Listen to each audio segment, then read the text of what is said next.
урматтуу Садыр Нуружевичке. Кабылдамасына кабыл алсынчы. Мен көйгөйүмдү айтайын. Жок, биз уурлар калып жетпей калды. Кайратбек Эралиев жааңды бас кетип калды. Мен түңүлөйүн деле унчукпай эле мындан жамсу кетип калайын. Болгон үмүтүм президенттен кабыл алыш керек. Ким иштейт, ким иштебейт. Значит, мен ойлотом, президентте сатылып кеткен болот. Мына мен шегим бар да, шектенемин да. Значит, карабай аткандан кийин президент үстүнө согмускан да. Сен 13 жашыңда кирип койсоң, эми кызматкер болдуң, чоңойттуң, чачойттуң, бошотуп койду. Менде балдарым чоңойду. Хватит дем 13 жыл жашадыңыз. Алың жетпейт, акчаң жок. Мен ошол үйдө чоңойдум, өстүм, как могу дать деп орусча айтты да. Баардыгын сатып алам деди. Президентти сатып алам, прокурорду сатып алам, сотун сатып алам. Бир да сот иштебейт экен мына бүгүнгө чейин. Прокурор иштебейт, следствие иштебейт, сот иштебейт экен. 2016-дан бери мына ушул күнгө чейин тергөө жүргүзбөй прокурор, прокурор Айбек Малиевдин үстүнөн, нотариус Асель Исаеванын үстүнөн, тергөөчү Венера Гудайбекованын үстүнөн кылмыш иши козголуп, анын немеге өткөн. Тергөө бүтүп, Аламин соттон актап салып. Эралиев Кайратбектин квартирасы кылмыштын предмети жалгыз. 2 комнатный квартира болот. Кылмыштын предмети. Ошол предмет эмне болуш керек? Саламатсыздар, урматтуу Беспредел медиа порталынын көрүүчүлөрү, кызматыңыздарга Кайрат Кенжебаев. Бүгүнкү биздин маегибизде биз Кыргызстанда негизги көйгөйлөрдүн бири болгон бул үй талаш, жер талаш, батир талаш маселе тууралуу кеп кылабыз, ошол тууралуу маек курабыз дегенде. Бүгүн бизде конокто ошол квартирасын тартырып жиберип, чындык издеп чыркырап жүргөн Кайратбек Эралиев байкебиз, ошондой эле анын жактоочусу Жумантай Абдрахманов байкебиз келип отурат. Саламатсыздарбы? Саламатсыздар. Эми баякы бизге кайрылдыңыздар, мурда эле кайрылдыңыздар эле. Бул квартира аябай талаш болуп атат. Мен жасалма документтер менен сатылып кетти дагы деп, көп жагдайлар бар деп. Ушул тууралуу баякы батирдин ээси катары Кайратбек мырза сиз айтып кетсеңиз, келиңиз. Эмне болду эле, кандай болду эле? Бул квартира сизге эмне болуп өттү эле? Ошол анчаңыз. Эми айтсам, мен өмүр бою куруучулук кесипти аркалап келдим. 86-жылы Чернобыль жарылганда Чернобыль апатына катышып келдим. Чернобыль апатынын героймун. Менде удостоверение да бар мына. Көргөзүп коюн жалган болбосун. Мынакей. Герой Чернобыль деп Украинанын героймун. Анын келгенден кийин ПМК 264 30 жылдан ашык эмгек кылып турсуңуз, Чернобыльга барып келдиңиз деп документ квартираны берген. Каяктан беришти эле? Аламидин бирден энергетик шаарчасынан берген. 6-этажда двухкомнатный квартира. Сама Дерка берген да. Самострой. Кайсы жылы берип атат? 88 берип атат. 88 берип атат. 89 90-жылга чейин мен ремонт кылып бүтүрдүм.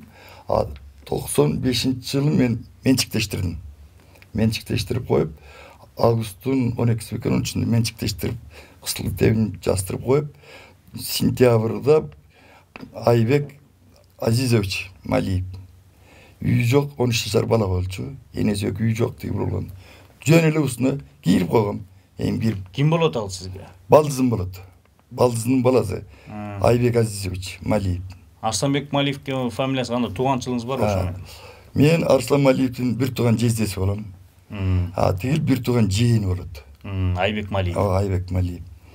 Анан жашап келди, 13 жыл өттү. Анан күндөрдүн биринде мен пенсиялайын деп келсем эле. Сиз Бишкекте аякта жашап элесиз? Ой, Ысыкатада жашайм азыр. Тиги аялымдын үйүндө. Анан келсем эле, ой аксал үйүңүздү сатып жибердиңиз, пенсияңызды которуп кетпейсизби деп башталам. Ой, кайсы үйдү? Бул үйдү. Жок, сатылбайт ал үй. Десем, чыр ошондон башталды. Анан Айбекке жолуктум мен. Келип, Айбек өзү келип, жезде бериңиз үйдү деди. Сен үйсүз калып атасың деп. Ой, жок, бере албайм ал үйдү. Сен 13 жашыңда кирип койсоң, эми кызматкер болдуң, чоңойттуң, чачойттуң, бошотуп кой үйдү. Менде балдарым чоңойду. Хватит дем 13 жыл жашадыңыз. Алың жетпейт, акчаң жок. Мен ошол үйдө чоңойдум, өстүм, как могу дать деп орусча айтты да. Билгениңди кылып ал, баардыгын сатып алам деди. Президентти сатып алам, прокурорду сатып алам, сотун сатып алам. Ал анчалык ким баарын сатып алгыдай? Билбейм кайсы тараптан сатып алат. Ошондон бери талашып келип бир да сот иштебейт экен мына бүгүнгө чейин. Прокурор иштебейт, следствие иштебейт, сот иштебейт экен. Кайсы жылдан баштап ошол чыр башталды? Ошондон бери канча жыл өттү? 2009 башталды чыр. Бүгүнгө чейин чыр бүт элек. Акырында карабыз калтырды Верховный суд. Мынакей. Жак деп жөктөт. Менин үйүм кумга сиңген сууда эле жоголуп атат да. Бул эми чындыгы мен сене турганым бардыгын сатып алам деген сөзүнө караганда бул бардыгын сатып алып келет. Эми бир гана өтүнүшүм бар. Мен айлам кеткенде айта турган сөз, урматтуу Садыр Нуркожоевич, сизди сатып алса канчага сатылды? Канчага? Макул Сооронбай Шарипович сатып алсын, макул Атамбаев сатып алсын. Мен мынакей урматтуу президентке далай жолу кабылдамаңызга кабыл алыңыз деп бир 20-30 жолу кайрылдым. Пикетке да чыктым. Бирок эч бир реакция болбой койду. Кабыл албайт да. Садыр Нуркожоев айткан, урматтуу кыргыз жарандары, кимде ким коррупция менен күрөшүп, алып жетпей атса, билгениңер болсо, эшик ачык кабыл алам. Ошол сөзүндө тура алган жок биздин президент. Эгерде айтсын, мен алым жетпейт мошенниктерге. Унчукпай эле калбайсыңбы десе, мен квартирамды президенттин намынан алып берип койсо, унчукпай эле калайын. Болбосо бир жерде соту да сатылат, адвокаттыгы прокурор да сатылат, следователь сатылат. Иш жок, бери иштешпейт бир дагы. Аламидин рибиси карады да бул иште. Аламидин карады, Чүй карады. Иши 10 жылдан бери бул Бишкек шаарынын 5 район сот 5 өтөн карап чыкты. Бирок жыйынтык чыгарган жок. Тергөөгө жөнөтөт, айлантат, бир жыл карабай салат, кайра козгойт ушул. Ушинтип отуруп, точканы мына акырында кароосуз калтырды Верховный суд. Карай албайбыз деп. Аны урматтуу Садыр Нуркожоевич, мен сизден өтүнөрүм. Сиз айткан сөзүңүздө, как президент катары, мен өзүм 2-чи группада майыпмын, инвалид. Чернобыль апатынын баатырымын. Кабылдамыңызга кабыл алсаңыз, ушу болгон көйгөйүмдү сизден гана үмүт үзөмүн да. Сиз элиңизде ошого макул болам. Болбосо мен квартирам мына 70ке таяндым. Кумга сиңген сууда эле жоголуп кетеби. 10 жылдан бери соттошуп келетем. Калган жетпеген сөздөрүн мен урматтуу адвокатым өзү. Сизден сурап алайынчы, анан ошол сатылып кетти деп атасыз. Кимге сатылыптыр? Анан канча кишиге сатылды? Азыр ким жашап атат аякта? Азыр аерде Шамшиева Айжан деген кыз жашап атат. 3-чү Айсулуу, 3-чү покупатель, 5-чи ушундай. Ал айтып атат, $50,000 берген Малиевке. $500 задаток берген деди. Андан кийин калган акчасын түнкү саат 11-де келип алып кеткен. $50,000 сатып алдым деди. Сиздин баягы кызыл китеп документтериңиз колуңуздабы? Жок, анын баарын бул жоголуп кетти кылып Слова Кыргызстанга менин нааман берет, анын да тиркемеси турат биякта. Берет да жокко чыгарат да, жан китеп жаздырып өздүн наамынан сатып атпайбы? Жок, буга чейинки сизде калды да. Мендеги калган турат документтер. Документиңиз колуңузда турат. Тиги кысылыктен жокко чыгарып салды. Мен ошо государствен ал элек болчумун. Ошол жерде турганда менчиктештирип коюп эле. А калган решениесин баары бар. Колдо мага берилгени, кимден өткөндүгү бүт барды бар. Анан мына күч сордук менен эле тартып алып атат да. Анан кишиден кишилерге сатылып кетти. Сатып. Эметип алың жетпейт, акчаң жок. Баарын сатып алам. А ошол жанакы балдыңыздын баласы Айбек Малиев каякта иштейт азыр өзү? Ал Октябрь районунун жардамчы прокурору болуп иштеп турган мезгили болчу. Иштебегенине да 5-6 жыл болуп калды го. 5-6 жыл болуп калды. Андан бери эле ошол келет, умрин адам дейт. Умрин адам, алың жетпейт. Анан мен ойлоп калдым, значит, менин алым жетпейт, мыйзам жок турбайбы? Эми урматтуу президент, Садыр Нуркожоевичтен үмүт кыламын, чындыкты точкага коюп, мына күрөшүп атабыз деди. Камчы Кыдыршаевичке да кайрыламын. Ушу уурлар менен до конца күрөшөлүп, жардам берейин, макул. Алып жетпей калды. Унчукпай эле өзүнөн унчукпай эле калайын. Жок, болбосо уурларды кармашабыз, 2-чи поток башталды деди Камчы Кыдыршаевич. Башталса, кармасын үйүмдө алып берсин. Мен ушунда 10 жылдан бери эзилип жүрө беремби? Мына мен кыргыздын жаранымын. Уурда алган жерим жок. Заслуженный строитель Кыргызской республики деген наамда турамын. Мына пенсиядамын азыр. 2-чи группада майыпмын батырда. Ушул Садыр Нуркожоевичтен өтүнөмүн, кабылдамасын кабыл алып койсун. Анан жалпы элден суранам, бизде мыйзам иштебей калганбы же иштейби? Жалпы элден да суранам. Эл бир калыстык сөзүңөрдү айтып койсоңуздар ушу. Мага, мен үчүн, чындык үчүн чыркырап келатам ушул. жалп белге да кайрыламайлы. Ушул мендеги сөзүм. Эми Жумат аке, сиз юридикалык жактан кандай алишендиктер кеткен? Ошого токтолсоңуз, соттордо, тергөөчүлөрдө деп атат. Ошол жагын кандай болду эле? Окуя 2008-жылы ноябрь айында болгон экен. Бул кишинин атынан Кайратбек Эралиевдин атынан ишеним кат жазылыптыр. Орозакунова Айжан Жумагуловна деген жаранга. Анан ошол ишеним каттын негизинде Айбек Малиевдин атына бул кишинин квартирасы өтүп атат. Сата бер деп бул киши Орозакунова ишеним кат берген болуп атат. Бирок мына бул киши азыр айтат, мен ал Орозакунованы ушул күнгө чейин билбейм дейт, көрбөйм дейт. Мына өзү айтсын. Көрө элекмин дейт, тааныбайм дейт. Мен ал кишиге берген эмесмин ишеним кат деп. Мына менин колумдагы документтер, толо документтер бар. Бардыгы 100%, 200% документтер бар. Бул кишинин атынан берилген ошол Орозакуновага берилген ишеним кат экспертизанын жыйынтыгы боюнча подделка, жасалма болуп чыккан. Жасалма деп чыккан, колубузда турат. Иштин ичинде тиркелген. Андан тышкары ошол нотариуска барып ишеним катты алып атканда нотариустун журналы болот. Кимге эмне берсе ошо реестрлүү журнал. Ошол реестрлүү журналда менин азыр колумда турат. Эгер көрсөтсө берем. Ошол жерге кол койылгон. Эралиевдин атынан бул киши Орозакуновага ишеним кат берип атат деп. Бирок ошол берип аткан кол коюлган жери монтип бурчтан айрылган. Аны ким айрылган? Сизде копиясы бар турбу? Копиясы бар. Көрсөтүп койсоңуз ошону. Копиясы бар. Муну иштин ичинде тиркелген бойдон турат. Ал ким айрыган, качан айрыган, кантип айрыган белгисиз мынакей. Бул ак болуп турган жери ошондо бурчунан айрылган. Бул жөн эле көчүрмөсү. Реестрүү журнал иштин ичинде турат. Жок, айрылып калган. Момундай болуп турат.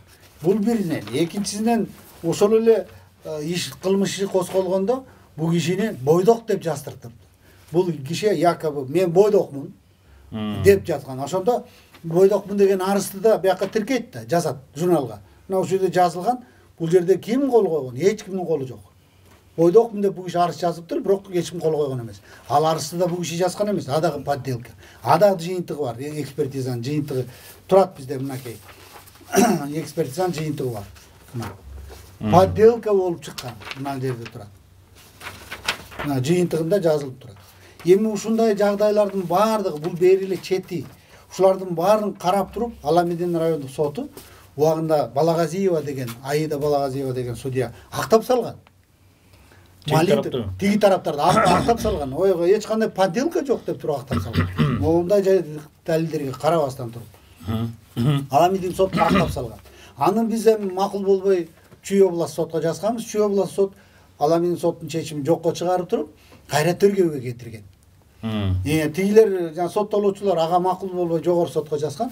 Жогорку сот Чүй область соттун чечимин колдоп берип, кайра тергөөгө барсын деген.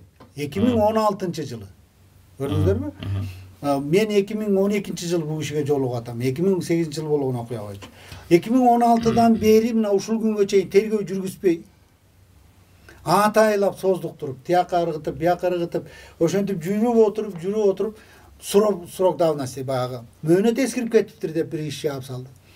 Тигилердин кылган ишинде Айбек Малиев жалгыз эмес. Мына монун подделка кылган нотариус ошол Асел Исаева деген нотариус кошулган. Анан тергөөчү келин Аламедин районунда тергөөчү Будайбекова Венера деген. Бул кишинин ишин алганда жанагы арызды бойдокмун деген арызды кол койдуруп, пустой кагазга кол койдуруп, анан тергөөчү фальсификация доказательство деген кылмыш менен адагы үстүнөн кошулган. Ошондо прокурор, прокурор Айбек Малиевдин үстүнөн, нотариус Асел Исаеванын үстүнөн, тергөөчү Венера Будайбекованын үстүнөн кылмыш иши козголуп, анан немеге өткөн. Тергөө бүтүп, Аламедин соттон актап салган. Чүйдөн жокко чыгарып, тергөө болсун деди. Жогорку сот аны колдоп берди, тергөө болсун деп. 2016-дан бери тергөө жүргүзбөйт. Эмне үчүн тергөө жүргүзбөйт? Себеби тергөө болсо эле, момундай далилдер менен тигилерди же камаш керек, же болбосо кылмыш ишин козгоп туруп, аягына чыгарып сотко өткөрүп, соттон жоопко тартыш керек болгон. Жоопко тарттырбаш үчүн мына бул киши айтып атпайбы, мен баардыгын сатып алам деп. Билбейм, сатып алганды чындыкпы, чындык эмеспи, бирок сатып алгандыгынын жыйынтыгы ушундай болуп атат да. Сатып алган үчүн алар жоопко тартылган жок. Сатып алган үчүн бул киши квартирасын алган жок. Эң бир кызыгы мына жөнөкөй тил менен айтканда, мен юристче айтпайм, адвокатча айтпайм. Жөнөкөй тил менен айтайын. Кокузунан бир киши кылмыш кылса, кылмышты бычак сайып салды, жозу тапанча менен атып салды, мылтык менен атып салды, жозу чөнтөгүнөн наркотик чыкты деген кылмыш козголсун мейли. Анан ал кишини жоопко тарттыбы, башка маселе кылмышкерди жоопко тартсын, бирок кылмыш кылган предмет, пистолет болобу, мылтык болобу, бычак болобу, наркотик болобу, сот өзүнүн чечимин аягына жазат. Баланчаев түкүнчө баланча жаза тартысындагы кылмыштын предмети мылтык жолу баланчага берилсин, өткөрүлүп, роодого өткөрүлүп берилсин. Наркотик болсо жок кылыңсын, жеде ушинтип жазылат. Бул мыйзамда жазылган. Бул жерде болсо Эралиев Кайратбектин квартирасы кылмыштын предмети жалгыз. 2 комнатный квартира болуп атат. Кылмыштын предмети. Ошол предмет эмне болуш керек? Кайра кайтарып бериш керек. Кайра кайтарып бериш керек. Мурдакы сатып алуу кечтер жокко чыгыш керек. Жокко чыгарыш керек. Деген сыяктуу да. Же болбосо кайра жарандык иш башталыш керек. Же болбосо Айбек Малиев туура кылыптыр. Аппак экен, туура кылыптыр. Айбек Малиевдин атындагы алсын деген бир нерсени жазыш керек да. Ооба. Квартиранын тагдыры жазылыш керек. Ушуну биз урматтуу Токтор Алиевич, Курманкул Токтор Алиевич Зулушевко да түшүндүрө албай койдук. А киши дагы кабылдамасында болдук. Мына прокуратуралар, прокурор өзү айтыш керек болчу. Мына азыр жарандык түрдө бул киши кайрыла турган болчу болсо, менин квартирамды туура эмес сатылып кетиптир, тигиндей мындай деп кайрыла турган болсо, канча жылдан бери кайда жүрдүң сен? 10 жылдан бери деген неме болду. Ошондуктан аны только сотто бул бардык каралып аткан иш да. Кылмыш иши козголуп атат. Ошондо аягында ушундай чекит коюш керек. Азыр болсо Жогорку сотко чейин барды өтпөй, эмне чечим чыгарды? Жогорку соттон болду, баягы неме деген чечим чыккан. Чүй область прокуратурасынан тигилердин курамында кылган ишинде кылмыштын курамы жок деген чечим чыккан. Жасалма документ ушунун баары анын баары көз килбейт. Ал кылмыш эмес экен. Ошону чечим чыгарган. Аны биз сотко даттанганбыз. Аламидин сот жокко чыгарып берген аны. Аны жокко чыгарып берген, бирок алар чүйгө даттанган, Чүй область сот. Чүй область сот болсо Аламидин соттун чечимин жокко чыгарып салган. Ошо менен Чүй область прокуратуранын жана кылмыштын курамы жок деген токтому күчүндө калып калат. Болду. Мына ошол бойдон азыр кылмыштын курамы жок болуп атат. Биз болсо тияка даттандык, бияка даттандык. Бизде мыйзамдардын мүчүлүштүктөрү ушудан да. Тергөө убагында тергөөчүнүн кылган аракеттерин райондук сотко даттанасың, райондук соттун чыгарган чечимин областка даттанасың, жогорку сотко даттана албайсың. Мыйзам ушундай. Ошону менен Чүй область соту Аламидин соттун чечимин жокко чыгарып берди, бүттү. Ошо менен булардын кылганында курамында кылмыш жок экен. Момундай нерселер. Эң кызыгы бул кишинин паспортунда али ушул убакка чейин жана уурдалып кеткен квартирада пропискада турат. Мына паспортунда көргөзөй. Али ушул убакка чейин турат. Азыр да жүрөт. Боздукта жашап жүрмүн, боздукта. Андан тышкары бул киши жана бойдокмун деп арыз жазды деп атпайбы? Мына али ушул убакка чейин паспортунда никези бар деп турат. Чүй облусу Аламидин району Лебединовка айылы Зеленый көчөсү 570-батир. Бар ушул талаш. Ушул квартираны жасалма жол менен сатып берип атат. Мына ушул могул паспортты эч ким жокко чыгарган жок. Мына ушул бойдон келатат. Мындай нерселердин баарын көзгө илбейт эч ким. Укпайт. Уга турган болуш үчүн акча бериш керек. Муну биздин коом билип калган. Азыр мына бүт интернетте бардык смейлердин бардыгында жазылып кыйкырып элеп атат. Сотту сатып алды, тергөөчүн сатып алды, прокурор сатып алды. Ошол айткандардын баары чындык. Сатылып атат, четинен сатылып атат. Сатылбаса мындай чечимдер чыкпайт болчу. Андан тышкары эң кызыгы мына могул жерде Кайратбек Эралиевдин Facebook баракчасында мындай немеси бар. Прокурор Айбек Малиев эми президентти сатып алам деп жатат. Эч ким эч кандай реакция кылбай жатат. Атамбаевдин убагында мейли Атамбаев сатылып кетсин, Жээнбеков сатылып кетсин, башка президенттер сатылып кетсин. Азыркы президентибиз эмне деп жооп берет? Реакция берет да. Мына канча жолу кайрылып атат. Бул киши айтып атпайбы, мен 20 чакты 30 чакты арыз менен кайрылдым деп. Мынакей. Ар бир кайрылганга сиздин арызыңызды карап чыктык, бирок муну кабылдаганга болбойт, президенттин убакыты жок. Телефон менен болсо чыгып алып айтат, эмне? Президент жалгыз болсо, силер болсо 6 миллион 7 миллионсуңар. Ар бириңерди кабыл алып эле президенттин кыларгы иши жокпу дейт. Мына ушинтип айтып атат. Кайра кайталап жазып атат мына 30-40 жолу жазып атат. Кабыл алыңыз деп. Эмне үчүн президентке бул иши кабыл ал деп суранып атат. Себеби башкалар эч ким укпай жатат. Жогорку соту да, генеральный прокурору да момундай орусча айтканда неопровержимый доказательство турса дагы, далилдер турса дагы унчукпайт, көрмөксөн болуп атат. Билмексен буларды карамаксан болуп атат. Сотто разбирательстводо мен кандай чырылдап айтып атам. Экөөбүз жалгызбыз. Ручка менен столду чукуп отуруп, жер карап отуруп сотто чечим чыгарып атат. Тескери чечим чыгарып атат. Булардын бардыгын азыр мен азыр силердин убактыңарды башкаларды алып отурбайм албетте. Бирок керек болсо, мындай болсо, мына ушул эле Ак үйдө урматтуу президенттин жан жокөрлөрү бар. Жардамчысы кабыл алды. Советниги кабыл алды. Жанагы соттор менен иштеген бөлүмдүн бардыгы кабыл алды. Бүт баарына четинен көрсөтүп келдик булардын бардыгын. Башын ийкеп, неужели ушундай болот? Чын эле ушундайбы? Мындай болушу мүмкүн эмес демиш болот биздин көзүбүзчө. Анан эле катка жооп бергенде сиздин арызыңызды карап чыктык. Анан сизди карап чыккыла деп ген прокурорго жөнөттүк деп койду. Бул иш болсо ген прокурорго менин арызымды жөнөтүп берчи деп кайрылган жок. Урматтуу Садыр Нуркожоевич, мени кабыл алыңызчы деп кайрылып атат. 30 жолу жазып атат, кабыл алыңызчы деп. Сиздин арызыңызды башкы прокурорго жөнөттүк деп койду. Орал суранып айтып атат, бул киши прокурорго жөнөтүп берчи деп сураган жокко. Кабыл алчы деп сураган. Анан эң акырында анан 3-4 немесинде жооп берип атат. Президенттин убактысы жок кабыл алганга.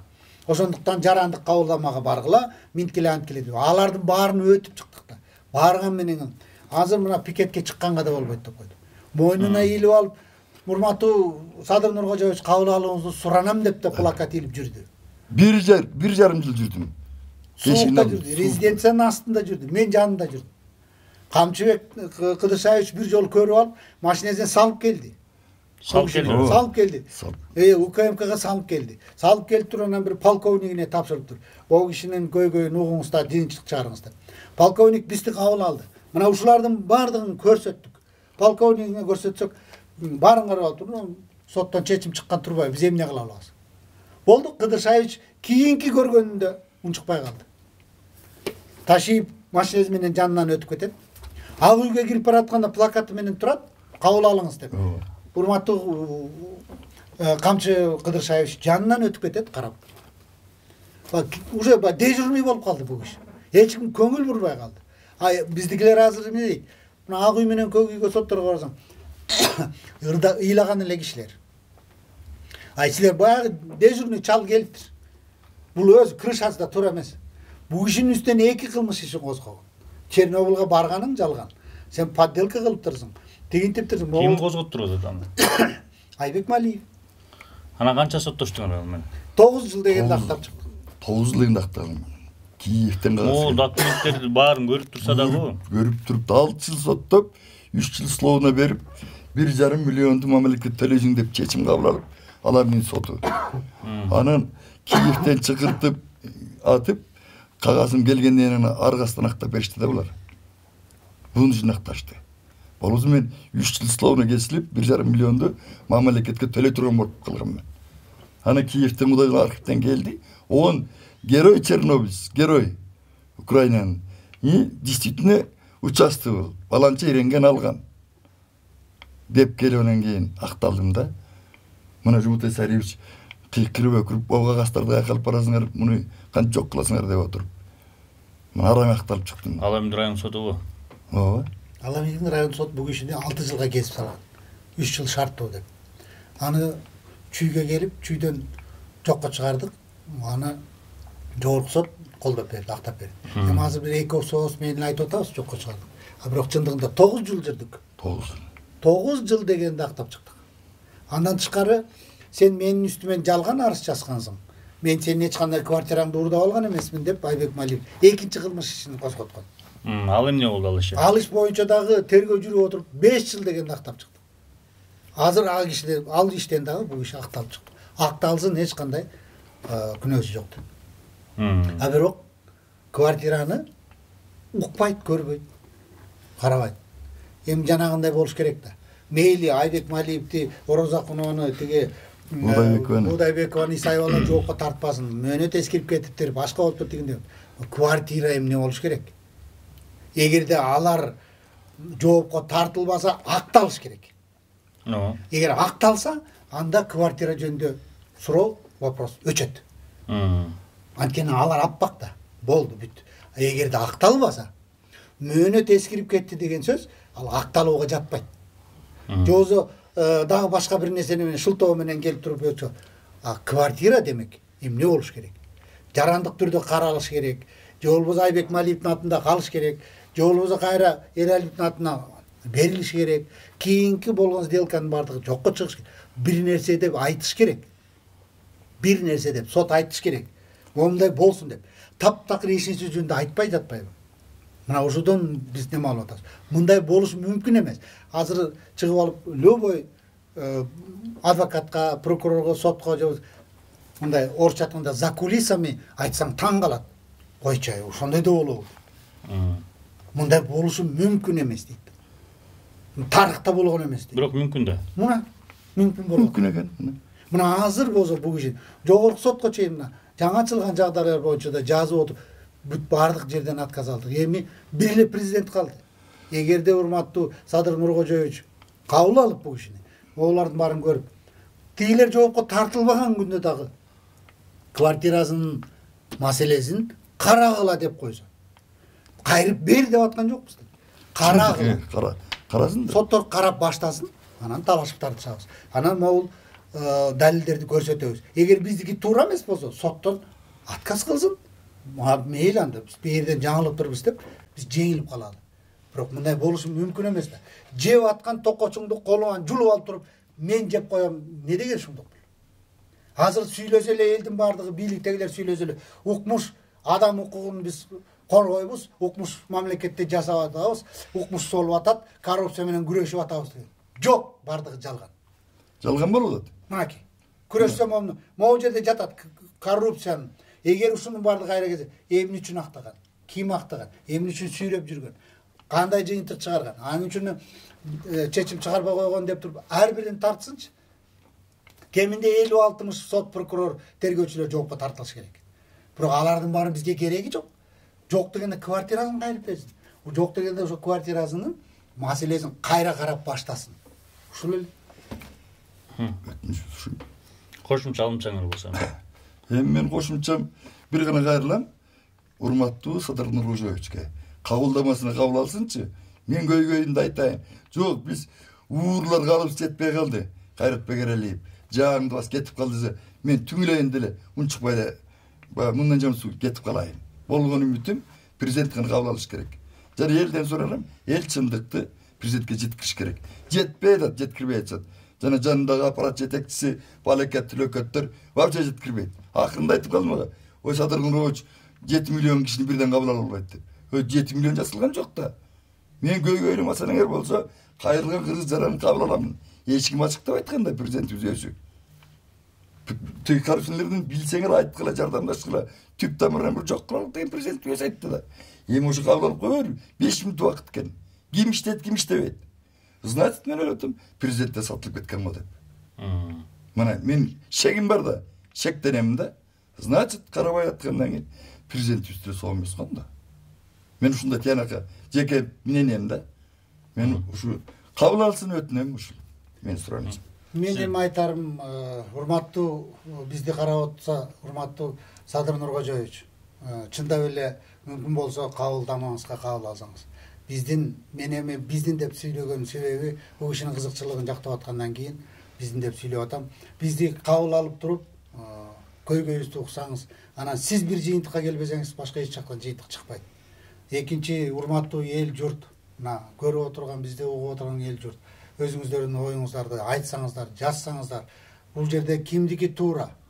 Ушундай эле болуп калабы? Мына Кайрат Бегералиевдин башындагы иш ар кимибиздин башыбызда болуп калышы мүмкүн. Именно квартира жагынан болбосо да, башка жагынан болбосо да, мына тергөөчүлөр тигинтип койду, соттор мынтип койду, прокурорлор мынтип койду деген кандай деген көйгөйлөр чыгып атат. Ушунун баардыгы жалган эмес. Ошон үчүн жапа тырмак жабыла баардыгыбыз аракет кылсак, бир таянак чыгарганга жетишебиз. Ошондуктан силерден колдоо күтөбүз, урматтуу элим. Эми урматтуу аксакалдар, сиздердин көйгөйдү уктук. Бир кыргызча сөз бар, ар кимде өз чындыгы бар дейт. Журналисттер эки тарапка тең тартпайбыз, мыйзам бар. Бизге да мыйзамга баш ийебиз. Анан эгер экинчи тарап биз мындай эмес, чындыгыбыз бар, биз башкача болгон деп айта турган болсоңуздар, Айбек Малиевпи, кимсе болот, экинчи тарап бул иш боюнча келип чыгабыз десе, биз аларга да ачыкпыз. Аларга да эркин микрофон турат, студиябыз даяр. Келсеңиздер, силер да укканга даярбыз. Анан баягы маек куруп берип ушундай көйгөйдү айтканыңыздарга силерге ыраазычылык билдиребиз. Рахмат. Анан урматтуу көрүүчүлөр, кийинки берүүдө көрүшкөнчө саламатта болуңуздар.